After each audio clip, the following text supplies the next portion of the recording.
Selamat berjumpa kembali sahabat cinta Alkitab. Kita akan belajar kitab yang ke-15, yaitu kitab Nehemia. Pastikan sahabat cinta Alkitab untuk bisa mengikuti seluruh rangkaian kitab sampai kepada kitab Wahyu.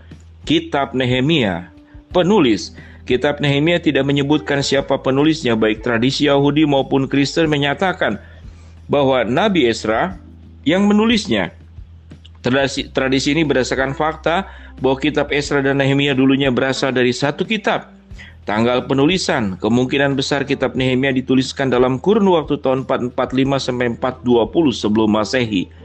Tujuan penulisan, kitab Nehemia salah satu buku sejarah Alkitab, melanjutkan kisah mengenai kembalinya bangsa Israel dari pembuangan di Babel dan pembangunan kembali bait suci di Yerusalem. Ayat kunci Nehemia 1 ayat ketiga, kata mereka kepadaku, orang-orang yang masih tinggal di daerah sana yang terhindar dari penawanan ada dalam kesukaran besar dan dalam keadaan tercela. Tembok Yerusalem telah terbongkar dan pintu-pintu gerbangnya telah terbakar. Nehemia 1 ayat yang ke-11, ya Tuhan, berilah telinga kepada doa hamba-Mu ini dan kepada doa hamba-Mu yang rela takut akan nama-Mu. Dan biarlah hamba-Mu berhasil hari ini dan mendapat belas kasihan dari orang ini. Ketika itu aku ini juru minuman raja. Nehemia 6 ayat 15 sampai 16. Maka selesailah tembok itu pada tanggal 25 bulan Elul, dalam waktu 25 hari. Ketika semua musuh kami mendengar hal itu, takutlah semua bangsa sekeliling kami. Mereka sangat kehilangan muka dan menjadi sadar bahwa pekerjaan itu dilaksanakan dengan bantuan Allah kami. Rangkuman, Nehemia adalah orang Yahudi di kerajaan Persia. Ketika mendengar kabar bahwa bait Allah di Yerusalem sedang dibangun kembali, ia sangat khawatir kalau tidak ada tembok yang melindungi kota itu. Nehemia memohon Allah untuk memakainya sebagai alat untuk menyelamatkan Yerusalem. Allah mengabulkan doanya dan melunakkan hati Raja Persia Artasastra yang tidak hanya memberi persetujuannya, tetapi juga menyediakan kebutuhan proyek tersebut.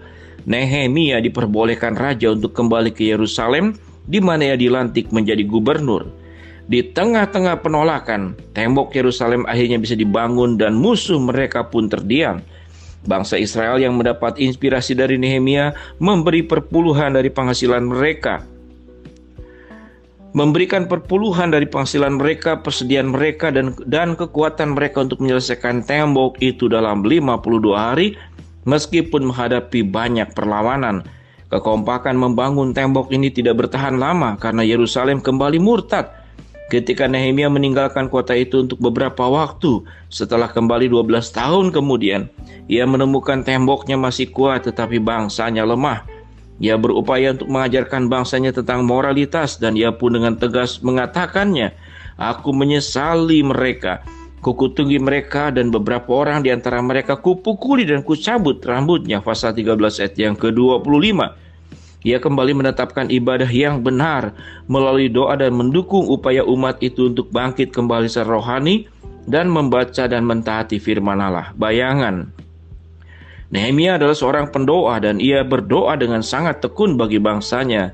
Pasal yang pertama, perantaannya dan tekun bagi umat Allah membayangi perantara agung kita, Yesus Kristus, yang berdoa dengan khusyuk bagi umatnya sebagai imam agung sebagaimana yang dinyatakan di Yohanes pasal 17. Baik Nehemia maupun Yesus memiliki suatu kasih yang berkobar-kobar bagi umat Allah yang mereka curahkan melalui doa kepada Allah menjadi perantara bagi mereka di hadapan tahta Allah. Praktek, Nehemia memimpin bangsa Israel untuk menghormati dan mengasihi firman. Nehemia karena kasihnya kepada Allah dan keinginannya melihat Allah dipermuliakan dan dihormati, memimpin bangsa Israel kepada iman dan ketaatan yang disyaratkan Allah. Sama halnya, orang Kristen seharusnya juga mengasihi dan menghormati kebenaran firman. Ia akan menghafalkannya, merenungkannya siang dan malam dan beralih kepadanya untuk menggenapi setiap kebutuhan rohaninya. 2 Timotius 3:16 menyatakan segala tulisan yang dihilkamkan Allah memang bermanfaat untuk mengajar, untuk menyatakan kesalahan, untuk memperbaiki kelakuan dan untuk mendidik orang dalam kebenaran. Jika kita ingin mengalami kebangkitan rohani seperti bangsa Israel waktu itu, Nehemia pasal 8, maka kita harus memulainya dari firman Allah. Kita semua seharusnya mempunyai kepedulian yang tulus atas penderitaan jasmani dan rohani orang lain. Mengasihani tanpa membantu sangat tidak alkitabiah. Ada kalanya kita mungkin bisa meninggalkan semua kenyamanan untuk melayani orang lain dengan benar. Kita harus sungguh-sungguh percaya akan hal tertentu sebelum kita dapat meluangkan waktu atau uang terhadapnya dengan hati yang benar. Ketika kita mengizinkan Allah berkarya melalui kehidupan kita, orang yang tidak percaya pun akan sadar bahwa ini merupakan karya Allah. Sahabat cinta Alkitab, itulah kitab Nehemia. Biarlah kita tatkala merenungkan kitab Nehemia, kita sudah mendapatkan panduan garis besar tentang kitab Nehemia.